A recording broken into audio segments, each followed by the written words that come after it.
দখল আর অবহেলায় ধ্বংসের দ্বারপ্রান্তে মেহেরপুর আশরাফপুর চাতালপাড়ার ১৫০ বছরের পুরনো দৃষ্টিনন্দন ৩ গম্বুজ মসজিদ। এরই মধ্যে মসজিদের দান করা জমির ৬২ বিঘার মধ্যে ৪৫ বিঘাই দখল করে নিয়েছে স্থানীয় প্রভাবশালীরা। বাকি সম্পত্তির আয় দিয়ে চলছে জমি উদ্ধারের মামলা।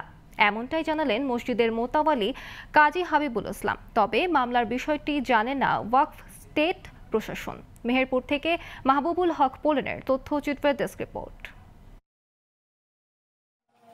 ১৮৮৪ সালের তৎকালীন জমিদার শেখ আইনউদ্দিন মেহেরপুরের আশরফপুর চাতালপাড়া গ্রামে তৈরি করেন এই দৃষ্টিনন্দন ৩ গম্বুজ মসজিদ। সে সময় মসজিদ সহ ৬২ বিঘা জমি ওয়াকফ স্টেটের নামে করে দেন তিনি। কিন্তু জমিদারের মৃত্যুর পর ধীরে ধীরে মসজিদের ৪৫ বিঘা জমি দখল করে নেয় স্থানীয় প্রভাবশালীরা। এ বিষয়ে জেলা প্রশাসনকে অভিযোগ করেও কোনো সমাধান না পাওয়ায় ক্ষুব্ধ গ্রামবাসী।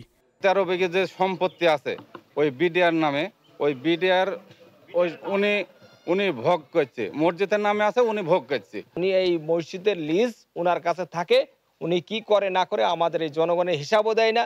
মসজিদে এক তো নামাজ পড়তেও আসে নাই। ডিসির কাছে দরখাস্ত দিয়েছি, মন্ত্রীর কাছে দিয়েছি, টিউনের কাছে দিয়েছি, আমাদের কোনো কাজ হয়নি। মোতাল্লি বলে আমার বাপ দাদা আমরা দেখে যাব, দলিলের এটা আছে, আমরা করব, বাইরের লোক একটু মাথা কামাইতে পারবে না।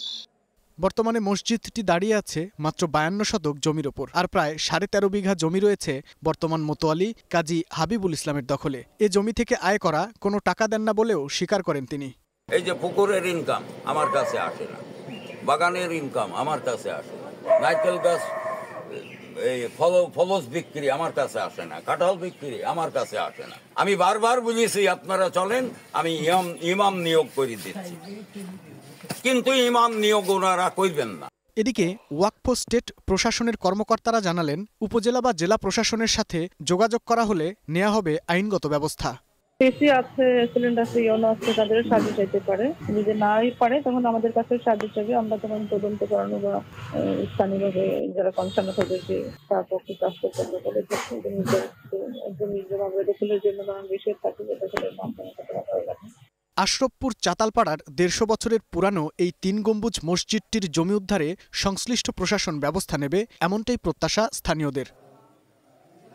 Global television news desk.